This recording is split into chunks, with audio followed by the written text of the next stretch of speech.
been now 8 or 9 months since the big change. What are your observations? Are we is the new government meeting the expectations? Are they delivering? Okay, well, that's a good question.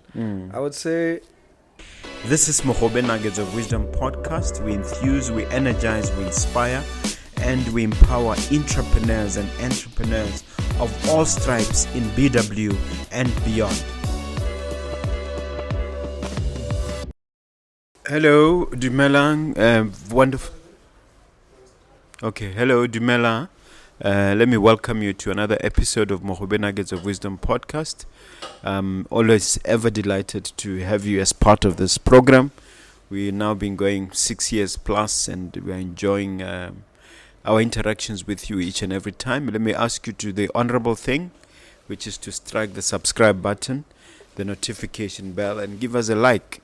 A bit of housekeeping. My book, Nuggets of Grit, we're actually just about to finish the first 1,000, which makes it a bestseller. Congratulations to myself and congratulations to you for supporting us. If you haven't done so already, please go out to Airport Junction. It's only $350. You can also get a copy from Mogobe Plaza on the first floor. We'll be happy to sell you a copy. Having said that, let me welcome my guest. We're going to talk about entrepreneurship, politics, and student politics as well. We're also going to be talking about personal development and youth empowerment in general. And I think it's going to be a very fascinating conversation. My guest is very active when it comes to social media. He's very active when it comes to engaging on political issues, even taking on people in the highest office occasionally. He doesn't mind, getting his hands dirty and wrestling with the big guys. Let me be the first to welcome you, sir, to Mogobe Nuggets of Wisdom podcast. We've wanted you here for some time, and we are glad that you found the time. Yeah. Thank you very much. Yeah. It's my pleasure to be here. I mean, I was telling you even before, I was once just a spectator who became a fan of the podcast. In fact, there was once a time at church, when I was at the SDA church, that my mother saw you and went to greet you, and I said, "How do you know Mr. Mogobe?" And I'd only known you from the podcast, and so now we're here. So it's really my honor. It is a pleasure to have you here, sir. But just share with somebody who might not know who you are, your background, academically and otherwise. Okay, well, my name is Loago Saleshando. I come from a two-parent home. I've got my father, Dumelang Saleshando, is from Maun. My mother, Dineo Saleshando, is from Muchudi. But I grew up all my life pretty much in Gabs. I'm currently 21, and I'm going into my last year of university, doing business management. And I think I was the youngest ever SRC president at BAC, so that's something I can take home when I leave university. Okay. So that's pretty much me in a nutshell. Okay. Now, in terms of business activity, I know that you are involved in an entity called Latango. Tell us about that. Yeah, so Latango is a social media marketing agency. It was birthed pretty much right after COVID, when social media marketing really became a priority for people. Look at how cost effective it is. Also looking at how you were sort of forced to have an online presence, because everyone was online and no one was out on the streets looking at billboards anymore. So we've been doing that since 2022. Business is in intensive care right now because a lot of time has been given to politics, but it has allowed me to really start fighting for myself, help me build my grit, help me learn sales, negotiation, those kinds of things. So, yeah.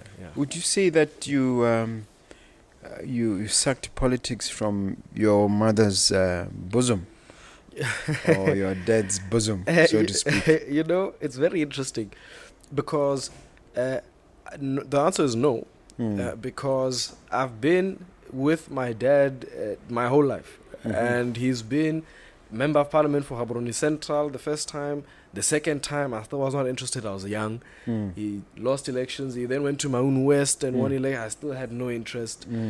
It was only when I started as SRC and I went into student politics and I was running for president that I had to look at actual political figures for inspiration of who I want to be in this space that I'm going into. And once I got a taste, I think I got addicted, and here I am today. A year later. And in terms of how you've positioned yourself on social media, how do you describe yourself? Are you a political influencer? Are you a political commentator? How would you describe yourself? I would maybe call myself, am I an activist? Maybe more like it, because activists gain traction on social media. Even though the main message is activism, not influencing, sort of. I don't know if I'm making sense. Yeah. So I would describe myself as quite a radical activist. As you said, we have a beautiful democracy in this country where I'm free to say how I feel or think about policy, about different kinds of things without being persecuted for it. Yeah. And so that's why I'm able to use my platforms to advocate for, like I said, things I believe in, even with messages targeted towards people in high offices. So that is how I've positioned myself, and I think that is how the youth should be. We need radical change and not the slow, steady, conservative style, which is politics that should be of the past. And what would you say are the actual platforms? Can you describe them and what the main thrust of each one is? Yeah. So I'm first is TikTok. TikTok is really, really good for how I've been able to reach. First of all, the numbers are insane. We've done 3 million views since January. We've managed to reach a lot of folks. These are high school kids, folks in university. You have adults in their 30s, 20s. So it's really a broad spectrum. And the main thrust, well, it's the same, to be honest. I'm not a very specific social media guy. I don't look at TikTok and say my content should be this style and Facebook should be different in this way. I can post that thing so there's no difference between the two platforms. It's just that I'm available on both, and they both allowed for me to access Botswana. So that's essentially how I've managed to use those. All right. So, and it's under your personal name. It's not Yes. under a pseudonym or anything like that. No, under my personal name. And how has it been since you started? Are there any noteworthy posts or any kind of controversies that have been generated? Yeah, well, I mean, they come up regularly. I'll bring up many things. There was a time of load shedding, and I was really speaking about what my feelings are about how we got here and how we should fix it so that we don't end up here again. I've spoken about how we are.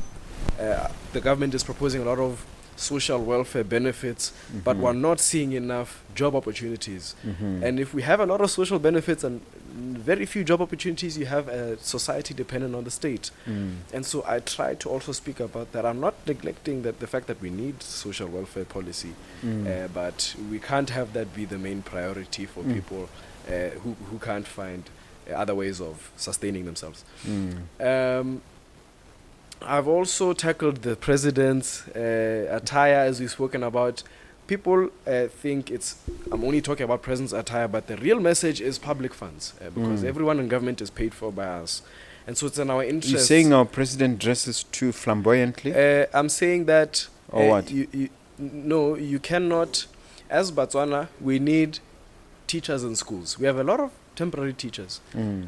We need to reduce class sizes from 40 kids with one teacher to 2 teachers, 20 kids. Instead of cutting the president's salary, which already is clearly in excess because he's buying himself 20,000 pula sunglasses. Those sunglasses can pay the salary of a teacher. That is going to help the problem that we have right now with BGSE. Isn't that a bit naive to suggest the president should split his salary and pay teachers? I mean, how does that work in practical terms? We believe all political parties, the BNF, which the president comes from, which is in the UDC, Yes. the BDP, the Botswana Congress Party, all believe in the principles of social democracy. Mm-hmm. In social democracy, we must have a society that is more equal in terms of resourcing and the like. We want to have a classless society. No one is in poverty, but also no one is extremely richer than others. Mm-hmm. The president is practicing what we believe against in literal sense by enjoying his salary, which, like I say, his attire, a lot of things are covered by the state. So when you have such a salary that allows And him it's to always have- been like that. It's always been like that. Mm. So when you have such a salary that is allowing him to live such a luxurious life when his other employees in government are struggling to get paid fairly, it doesn't make sense. If you have a good heart, you can never think, no, but this is perfectly fine. Why didn't you raise that issue at the time of Ramasisi? We had not been we had not been aware of Masisi wearing 20,000 Pula sunglasses. We had known about issues of corruption allegations. And to that fact, people like to say, where were you during the BDP's time? Yeah. I started my content of political commentary during Masisi's time to say that some of these things that are happening are totally ridiculous. We should not be hearing such allegations. So I really condemn him. His biggest problem to me was the corruption allegations, which I condemned at the time. Yeah. So it's not like I'm applying pressure to the highest office because it's Reboko as president. No, it's been standard throughout. Okay. I want to take you back to the tumultuous changes that occurred around October last year. Did you as youth anticipate such a change, or generally as BCP? Was any of this foreseeable? No, to be honest, I don't think anyone in the country can say it was foreseeable, because around 6 months around this time last year, when the BCP was hot into their campaign, I think the BDP had already started also. The UDC was last to the party. No one knew. What they said they were going to start campaigning their launches in August of the year, I think it was. So everyone thought, Reboko even was silent for the first 5-6 months of the year. We said, hey, where's the UDC? Very quickly, yes, they did catch steam. But even after the presidential debates, when you have three presidents... Which was a few days before the elections. Yeah, right, a few days before. The overwhelming support, and this is not me being biased, it was towards the BCP for their performance of their presidential candidate. So we had thought, okay, look, the BCP is ahead. If anything, the BDP has a strong base because of history. They'll come second. When the results came that now, no, Rebok was going to be the president and the UDC is going to form a government, it was such a surprise. I don't think anyone saw it coming, but I must say it must be attributed to the youth because they made the party fashionable. And to capture the youth, your politics must be a politics of fashionable, entertaining style of. Hence, by the way, why he dresses. He's very smart to dress the way he dresses now because that's what people are talking about in the youth. That's what they like to see. So they understand the game of youth politics, and I think that's why they won the election because they were able to capture the youth vote by also taking SRC level politics seriously. It's amazing that they remain silent. But did you ever, as BCP, entertain the notion that you could be the government? Yes, 100%. The BCP had been more organized and prepared for this election than I think I've ever seen. And people will say, Comrade, you started politics 1 year ago. What have you seen? I've done a lot of research into previous election performances. There was a 100-day plan. There was early starting of campaigning. There was a lot of administrative prowess that was exuded to show that, look, we are prepared. So they were 100% as a party. I can't say they, I'm within. We were 100% ready as a party to be in government, and it was even now we're ready. If there's something to happen and we must form a government tomorrow, they're ready, we've seen, through the shadow cabinet. So 100% they've been ready to entertain the thought and concept of them being in government. And they're ready even now practically. It's been now 8 or 9 months since the big change. What are your observations? Are Is the new government meeting the expectations? Are they delivering? Okay, well, that's a good question. I would say expectations, they set their own expectations by the way they campaigned. The deadline was for the 30th of November for pension to be 1.8, not 1.4, 1.2. The deadline, I think, did they say minimum wage of 4,000 pula was supposed to be already implemented. I think they also said on the 30th. Such things, of course, we know factually have not been met. So we can't, the expectations that they've set for themselves in those regards, in terms of social welfare policy implementation, they have not come close to achieving what they have set out to do. One thing I can say, however, is that they've somehow managed to attract attention to government. I don't think we paid as much attention to the BDP government in terms of how we looked at them on Facebook. PAC is a trending committee right now on Facebook, which is great. It's good for our populace. Because during BDP, the focus was on parliament only. Yes. Today, it's a spread out attention. Even the executive, we know about the trips that the Minister of Foreign Affairs is taking and such things, and it's on Facebook for all of us to go and see. So they're good in that regard. However, it's not the best start. Because here's my argument, I don't think they were ready. Whereas the BCP had presented a 100-day plan before elections, when the president was asked at his acceptance speech, his very first acceptance speech, to say, I accept the job of president, they asked him after his speech, what is your 100-day plan? He said, no, one thing that will be constant throughout my presidency, not just within the first 100 days, but throughout, is that we'll be serious about this job. So we went around the question like this. And that's why I think, look, we could have had a better start to this government. We could have tackled such as the load shedding, which continues to this day. Yeah. Previously, the BCP never had a shadow cabinet, and I see that it's something that they're posting about on social media. Why the need for a shadow cabinet, and why is it all of a sudden necessary to communicate that to the public? Well, a shadow cabinet, first of all, we take our parliamentary system from, I believe, our colonizers, which was the UK. And in the UK, it's very common practice to have a shadow cabinet.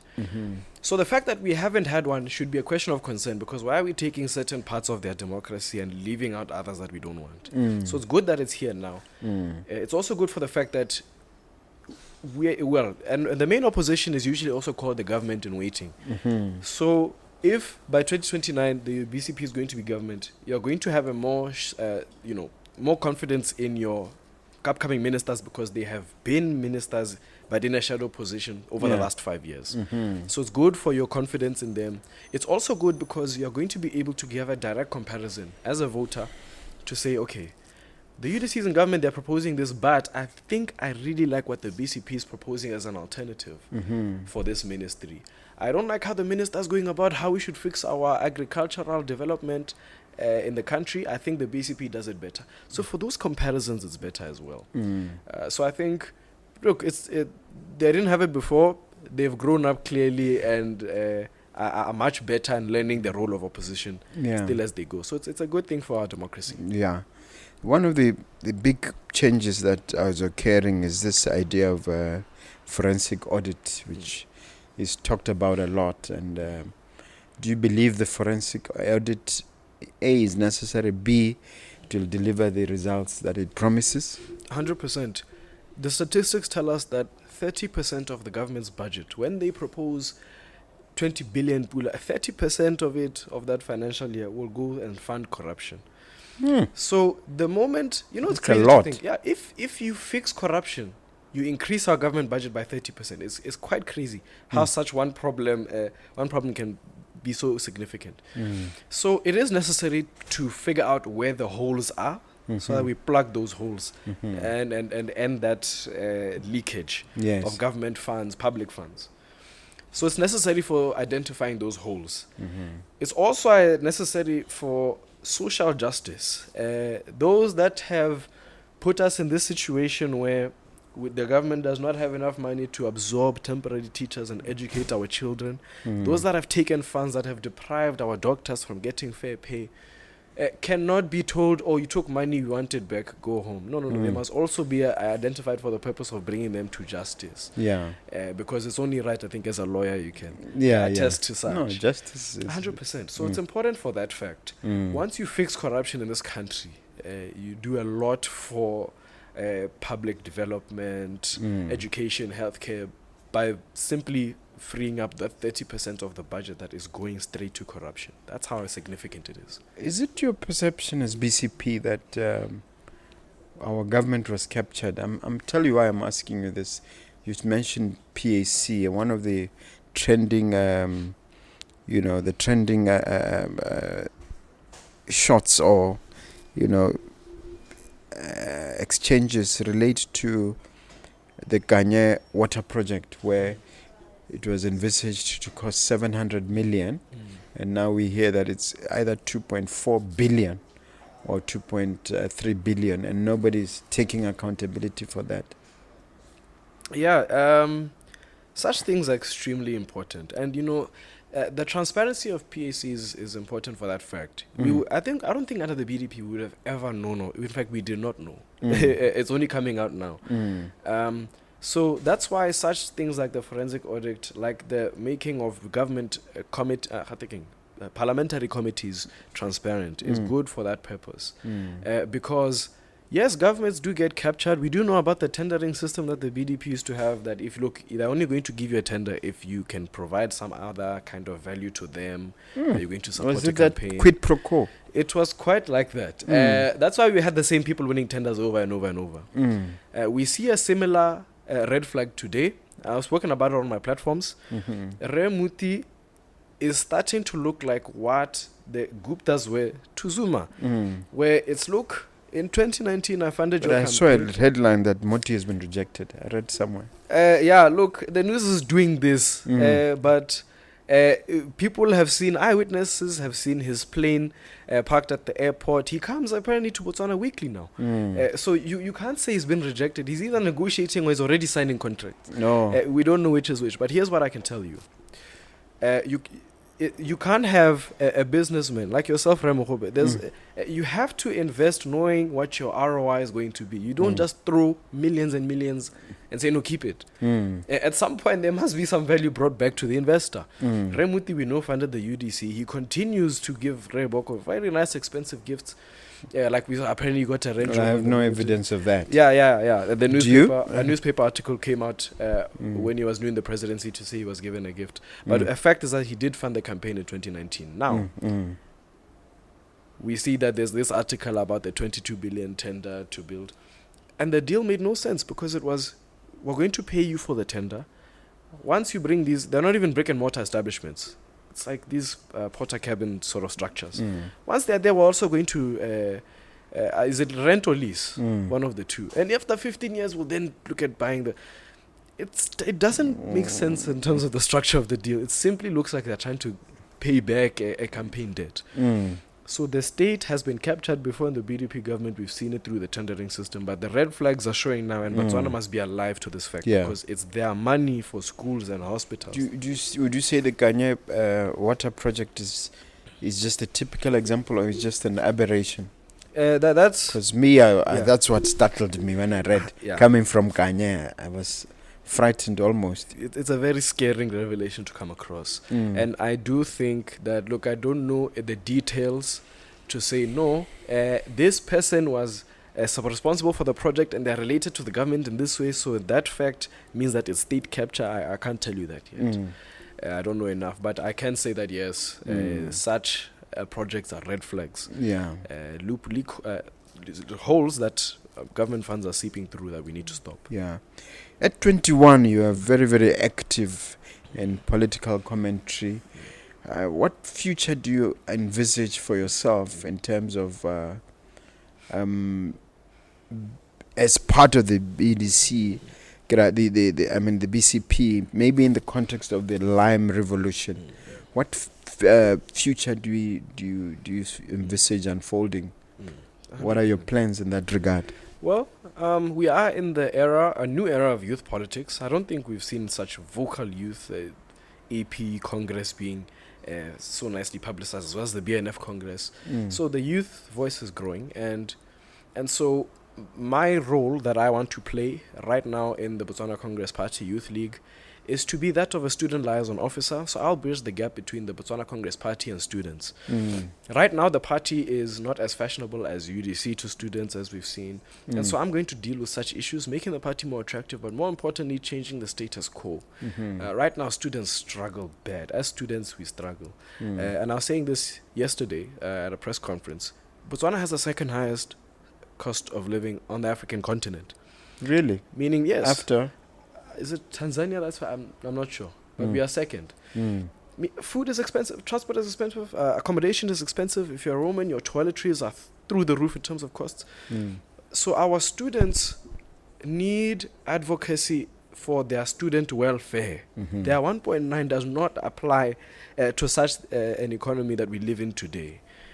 If you go to UB, the ground is scary. Women, people's daughters are resorting to prostitution to make their monthly expenses manageable. Really? They're really just doing whatever they can to see an extra 50 pula. And so I'm going to come and say, no, you don't have to be forced to do that. There's other ways. I am a big advocate for part-time jobs, get them waitering somewhere, so that they can be paid a tip every day. So every day they can have something to eat. But also I think there's a base salary at the end of the month, so that they're more comfortable. Such issues must come to an end, and that's the role I want to play. I want to be the biggest advocate for students. I don't care if the student is a believer in the UDC, BDP or whatnot, and that I come from BCP. I'm going to be a student advocate under the Lime Revolution, yes, so that such can come. Why Lime Revolution? Can you explain that terminology? Yes, the name. So Lime because, of course, we're in the BCP. Revolution because... Lime is your color. Yes. Lime is our color. But revolution because such the status quo is going to change quite radically for youth. We're going to be policy inputters of note. We want to establish a youth parliament. And so we want to pass bills that will really advocate for youth. Youth, as students, a popular topic is the 2.5 allowance as example. Is that too low? What if that figure is too low? You know, we want to be able to debate such and also take a look at government budgets and say, no. The Ministry of Higher Education is a ministry for the youth. It's ours. But how much of an input do we have into how that budget is allocated?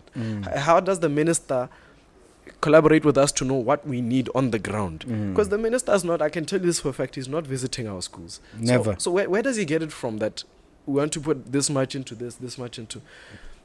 So it's going to be a revolution because it's going to be very radical. He doesn't change. Interact with the youth. 100%. He's not on the ground. So, and I've mentioned this before, months ago, in another press conference. I made a call to action to say, Mr. Minister, as students will never have a good relationship with you until you bridge that gap and come and interact with us. What we see now in youth politics is scary, which is an important thing I must bring up. We see youth leaders who are in the ruling party occupying SRC positions and not wanting to radically advocate or put pressure on government because those are their comrades. I can't come after you publicly or politically for an issue if you are going to invite me to the State of the Nation in a few months. Such things are happening today. We're going to put an end to that by also putting our Lime Revolution candidates in SRCs to actually fight for them. All right. You spoke of SRC. I know that you said you've been president of the Botswana Accountancy College, SRC. How was that experience for you, and how did it shape your current advocacy? Yeah, it was an incredible experience. I'm incredibly grateful to the BAC student community for giving me that, because I don't think if that door was opened, I would even be here today. It was an incredible experience. I learned a lot about leadership. And that, look, leadership is not about power or authority. I believe in servant leadership, where it's very interactive. It's about what you want and what I can do to help you get there. So I've learned a lot on that front. I've also learned a lot about strategy. You know, SRC is perceived as Botswana as you get elected, you don't do much, you just say you're president, you get recognized at events. We have an SRC president here. But the truth is that we had to create policy. I created a policy that, look, our biggest problem was one as an SRC. We did not have a monthly revenue. So we were dependent on the management's budget for us. And in my predecessor's cabinet, that money never came. So now they have an SRC that operated off of zero pula in a financial year. You can't be successful in doing anything without any money. So I came in and I managed to draft a policy that ended up allowing students to have, our hostel students more especially, to have safer food, more affordable and secure food, while also generating the SRC a monthly revenue by making a deal that involves companies that did catering. So such things that have brought real change into people's lives have given me a good taste of what servant leadership feels like. And that policy was adopted even after you. I mean, it's still running even after you. I'm praying it is, because it's. I'm going to say, I think it's the best policy in one of in the history of this SRC. It's such a good deal. But I hope my predecessors, I gave it to them, explained it to them. I mean, my successors. Sorry, I don't know if they're still continuing it. All right, I want to go back to your role as an influencer, a podcaster, content creator. There was a particular, I think last year there was a particular gentleman or one or two people who want to argue that your involvement in social media somehow compromises or disadvantages your dad as a leader of opposition. And they kept making this point over and over again. How was the message received, and what's your response to such an argument? Yeah, the message is received with great welcome. I welcome anything as positive or as negative as it may be, because I do believe there may be a nugget of wisdom somewhere in there. However, I don't believe there is much wisdom in that message, because you can't tell me that, no, because my dad is a politician, I'm not allowed to go into politics. So no matter how much you love it or not, no matter how good you are at it, you're not allowed to do it because you have a relative in imagine us saying this for other industries. It would be crazy if I say, no, you're not allowed to go into this construction company, your dad owns it. It's like, oh, guys, come on. So my response is very simple.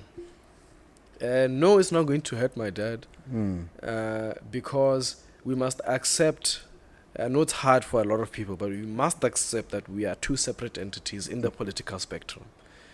I've got nothing to do with the office of the leader of opposition. And, well, he does have something to do with the Youth League, but we are very different. And so I will continue to fight for what I believe is right. That's why I got into politics in the first place, to fix the wrong, and not even for myself, but for Botswana. And a lot of Botswana appreciate and see how they are being assisted through my efforts. I will not let them down by listening to a few that say, no, you get out. But didn't Ski set a precedent by following his dad's footsteps? Didn't MEK also follow the example of his dad? There's Rendaba. And there's Rendaba following. So isn't there a pattern already that shows that people can follow on the footsteps of their parents who are into politics? There's 100%. Nothing wrong with that. 100%. There's nothing wrong with it. It's been done before. I think I'm targeted because right now opposition is not the most popular in Botswana right now. We see that the ruling party supporters, the fan base is intolerable to opposition. And we must accept that as it is. So they're only saying that I'm not allowed to do this because my dad is there, simply because they're like, no, we want only UDC and that sort of thing. And it's a short-minded or short-sighted approach to have. I think we are better as Botswana than that. But I forgive it and I welcome any feedback nonetheless. However, I must tell Botswana I'm not going anywhere. Yeah, that's great. What do you say to those critics who say if you hadn't left the UDC project, you would be in power now? That maybe it was a strategic mistake to quit the umbrella? Well, we must allow Botswana to come alive to an important fact. The Botswana Congress Party has a lot of differences when it comes to a principle called good governance with the UDC BNF, those parties involved with the umbrella.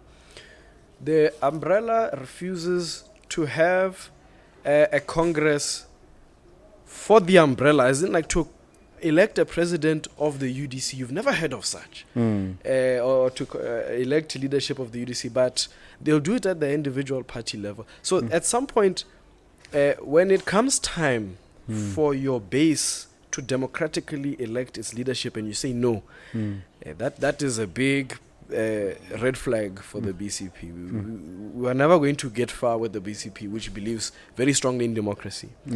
Secondly, I've seen it at youth level.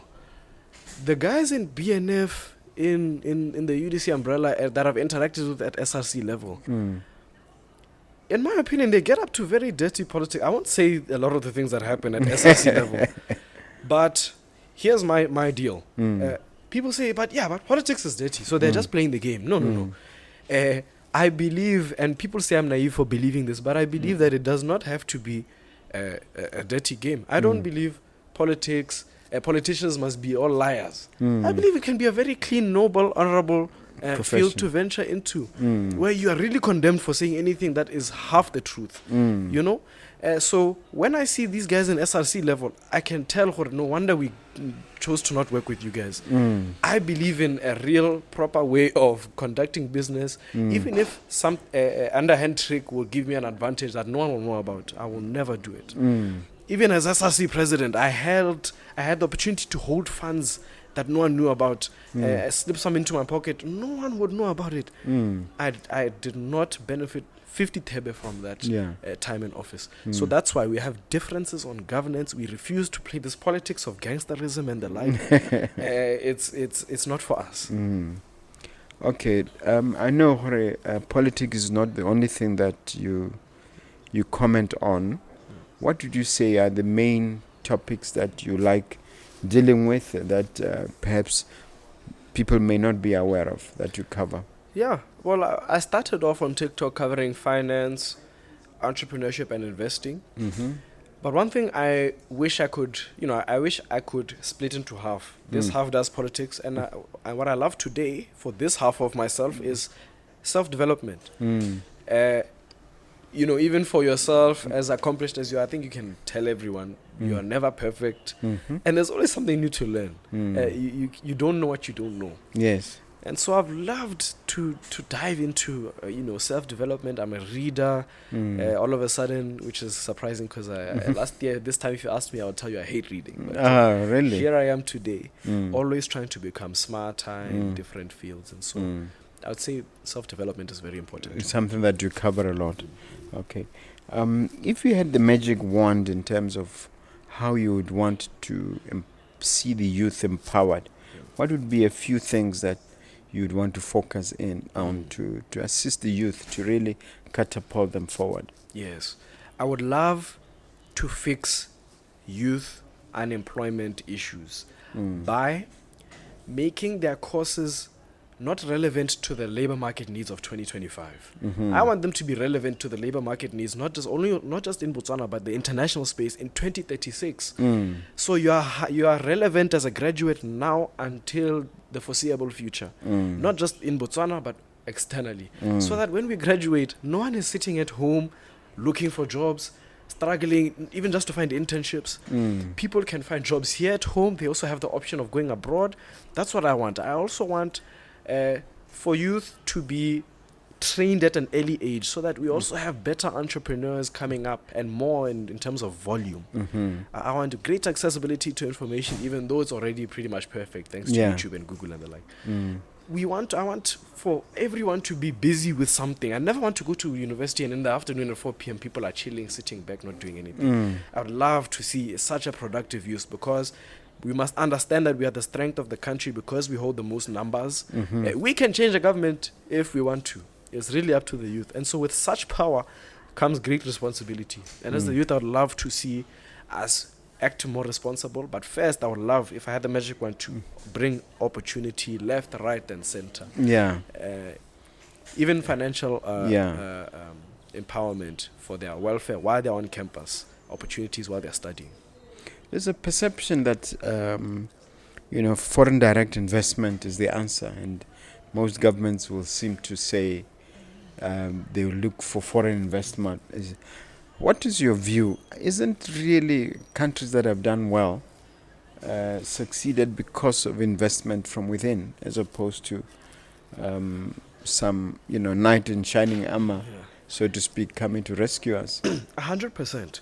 I believe, one, if you put everyone that is unemployed and able to work into work, you will do so much for this economy. You see how much the government revenues flip and change to the upside.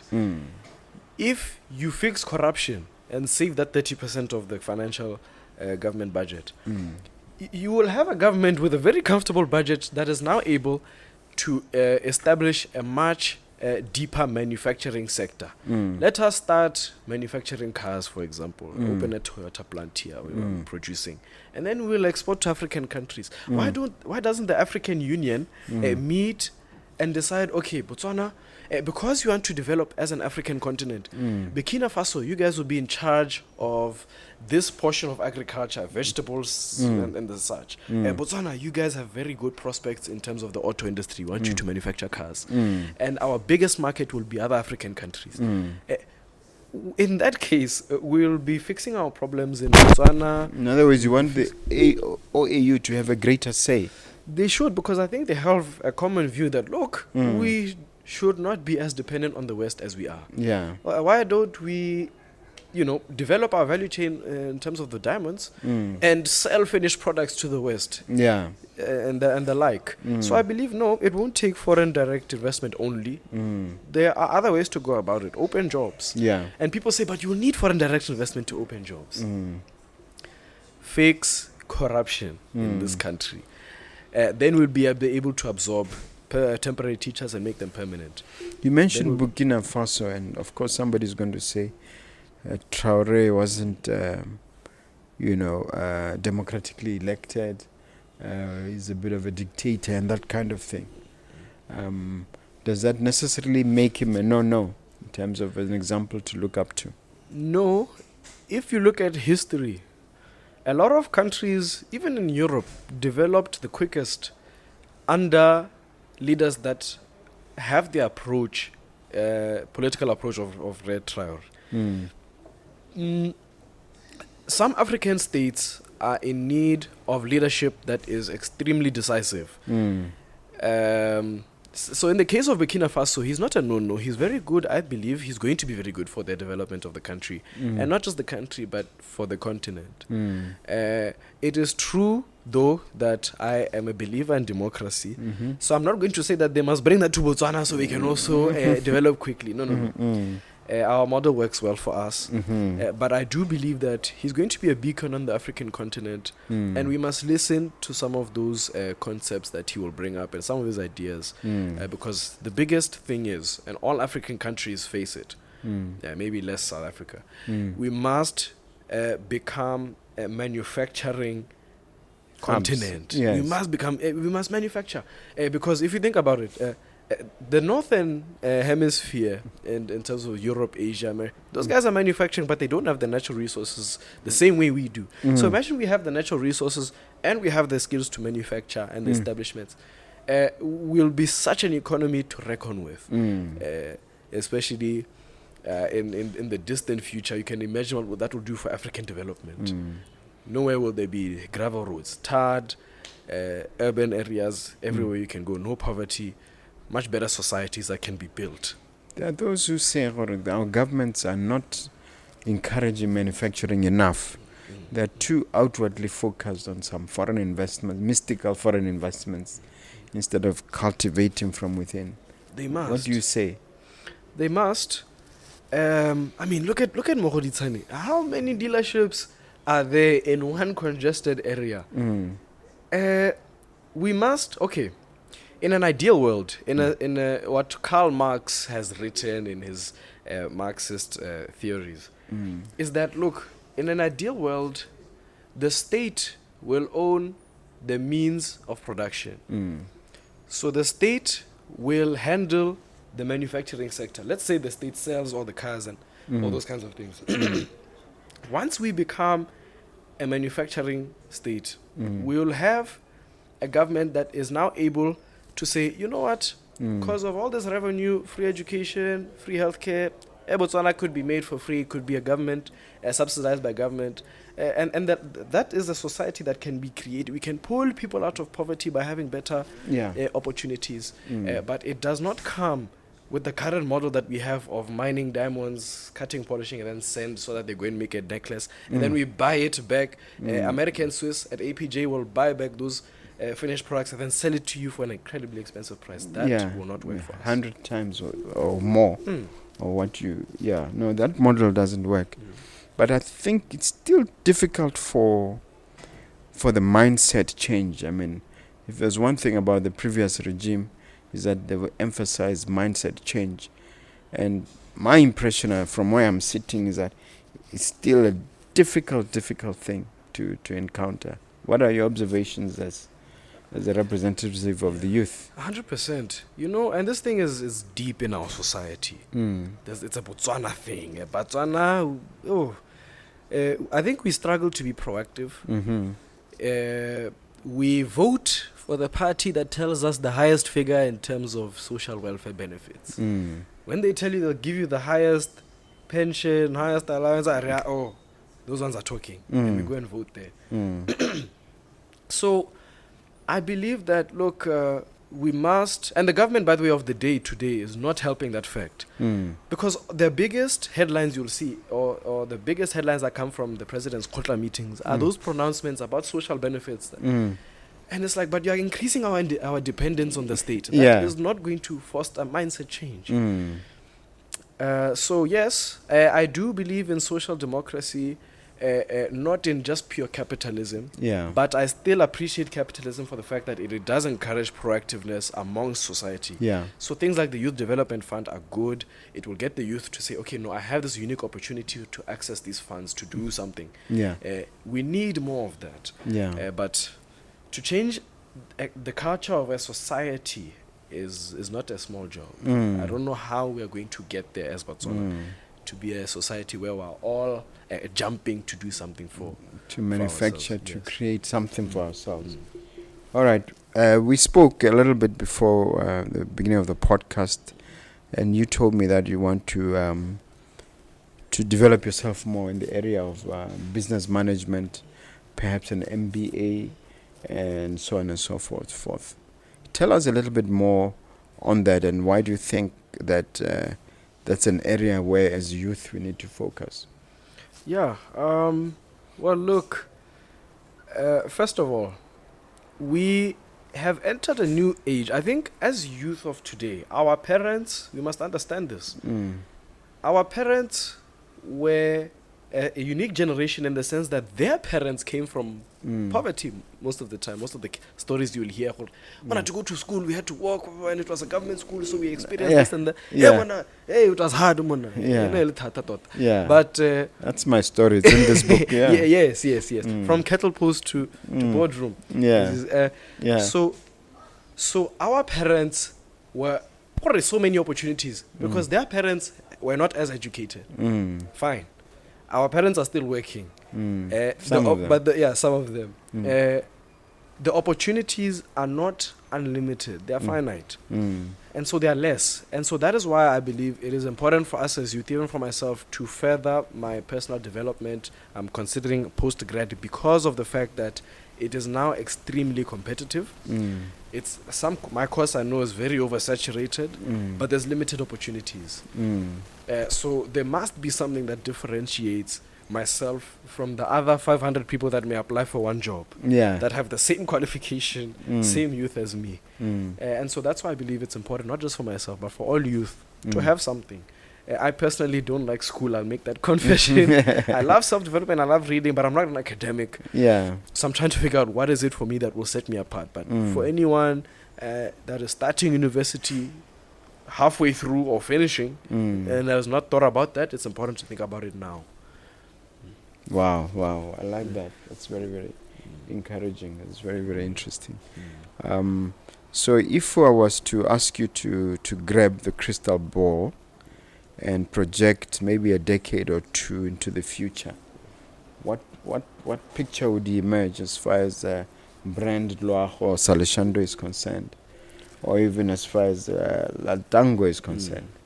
Well, in the next 10 years or so, hands on the ball, eyes closed. As a prophet, I see we are definitely in the chambers of parliament to make more significant change in the lives of Botswana, radical significant change. I see, I will look, now I'm just a broke student, but surely there'll be more resources in 10 years. So I'll be able to be more in the community and have more to give as an individual, not as now a public representative. I see Latango. Look, that one is in ICU. We don't know if it will see tomorrow. So I'll hold off on that one. You don't have firm plans for it? Yeah. Because, I mean, geez, this politics thing came and hit me hard. I had not planned to be here today. But I also do see this, which is most important. Botswana, leaders must not undertake positions or pursue positions of leadership for themselves. Because my dreams for this country are not about I'm going to own my dream car, a GLE, and live in the Gulf estate. No. I don't want to ever go anywhere and someone is asking me for 2 pula and I can see, this one is struggling. It's painful. I can't bear to be in South Africa sometimes and you stop at a red light and they're there. So a better society, a better Botswana, we must have a great public. I joke it's not really a joke, but I think I'm joking when I say I want my kid one day to be able to go to a public school, and I know he's going to pass and it's going to be good. Good healthcare. I don't want to ever send or hear someone is sent to a hospital and they don't know if they're going to make it because Marina, today the situation is scary. So it's not. I just want for in 10 years, not just for myself, but for the country to just be a better, happier place. Because as Botswana, I think we deserve it. Yeah. All right, maybe we should close up with lime again, the lime revolution, and if we were to summarize some of the things that are in the manifesto or in the constitution, what are they, so that we leave the viewer with some impression of whether to give it a second look, is something they may be interested in or not. 100%. So the first thing is that youth, because we don't have resources, we're not working, we struggle to find very necessary services. We have a bad case of GBV in this country. We want to be able to establish what we call support hubs or care hubs, where a member of the youth can come and say, I've been violated, but I don't have access to a lawyer to pursue justice. We have someone in our team that's already a lawyer, and we've got volunteers that are going to be able to represent in this care hub. In this care hub or support hub, there will also be career guidance opportunities where we help people build CVs, where we can help people with job placement and the like. Our president of our lobby is a tutor. So we also want to help people with tutoring. We need it especially for our BG and our IGCSE students who we see those results are nightmares. So we want to help the situation. Because the pass rate is very low. It's extremely low. And so we want to establish a structure that, as a member of the youth, you can go and get help. Because help is needed. Another thing is that we're looking, my job is I'm going to fight for students and make sure that their welfare on campus, so that the status quo now is fixed. So student advocacy of student welfare rights, as well as opportunities such as part-time waitering so that they can study and work, as well as the alignment of private sector needs, so that we can also make sure that we are gearing students to be hired as quickly as possible. They're not at home afterwards. So I'm going to fight for that. And the other points on their manifesto are really focused on developing the BCP for students and for the youth at large. So we're not going to come next elections and say, guys, come to the party, come in here. No, we're going to bring the party to the people. We're going to bring help, and that is what we have mandated ourselves to do. Wow.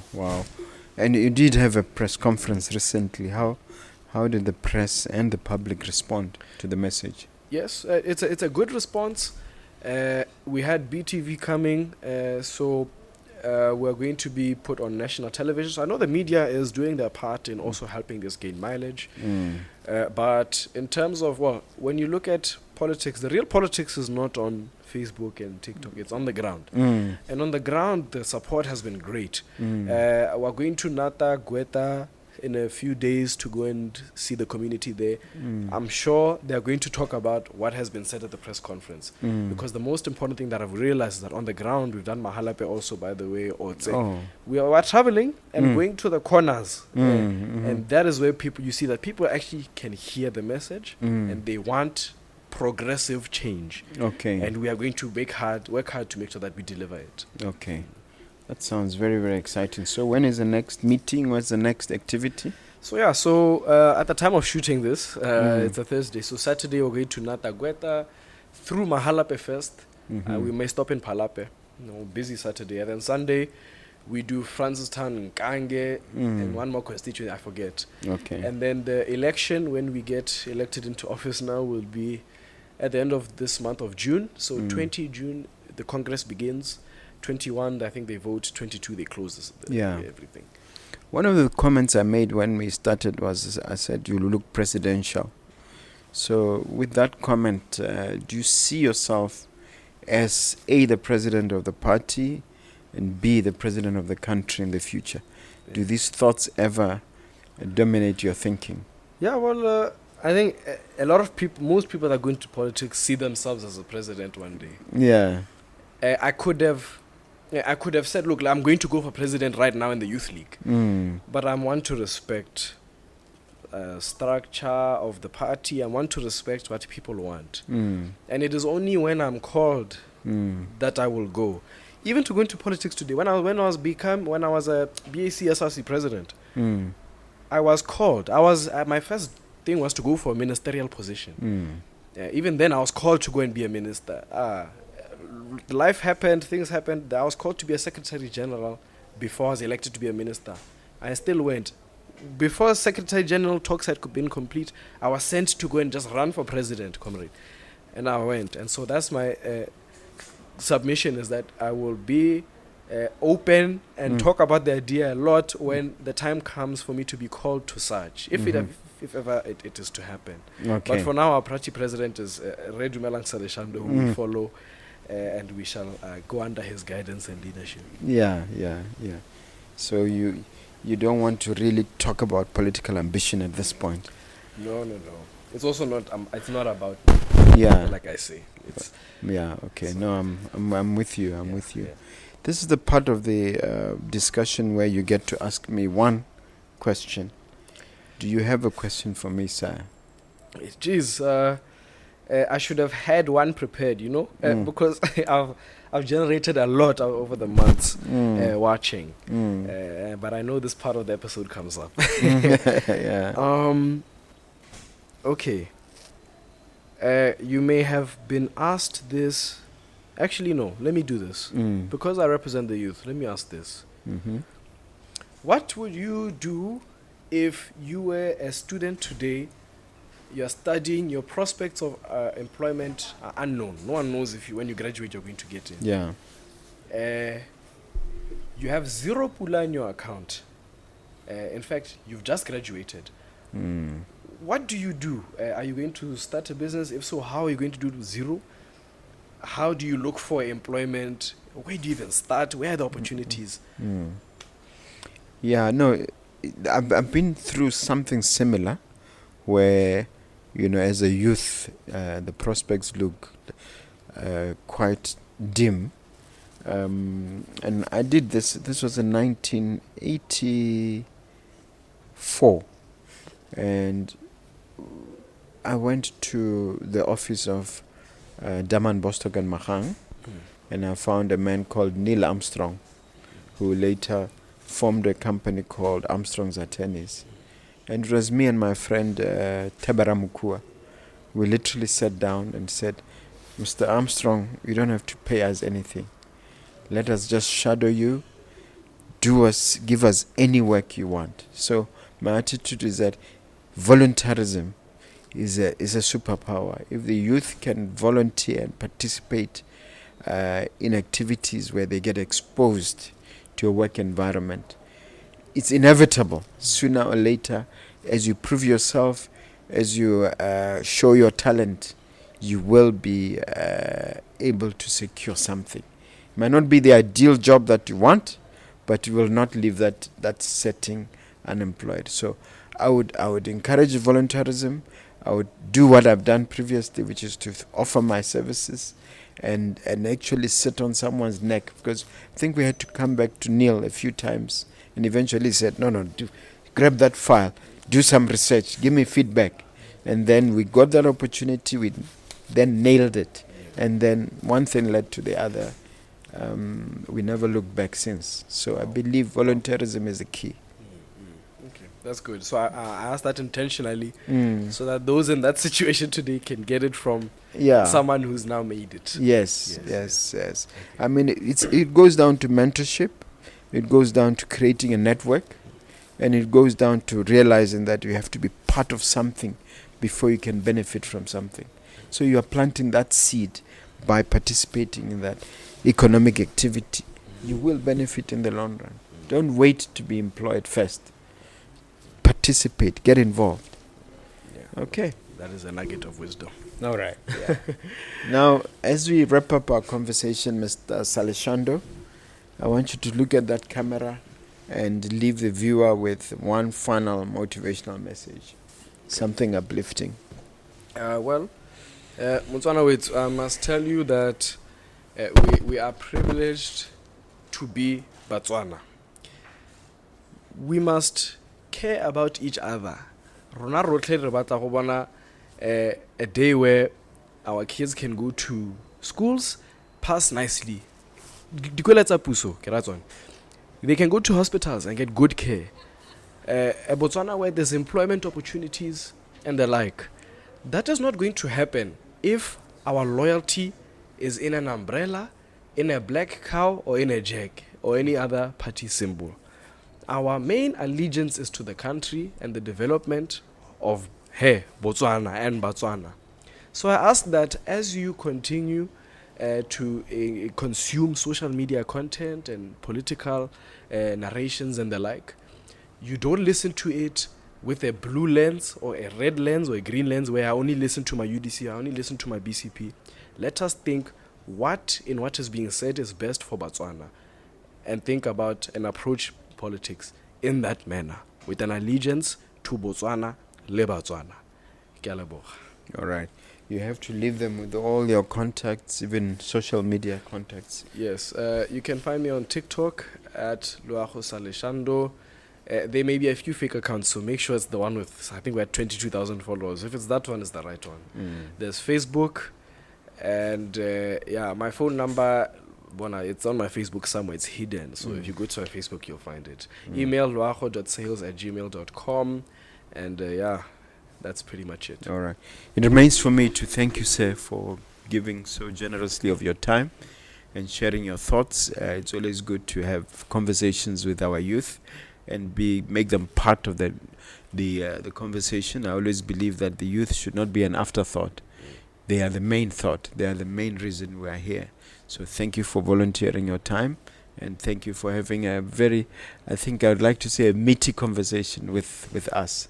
Thank you, sir. Thank you so much. Congratulations. For having me. Thank you so much. Thank you.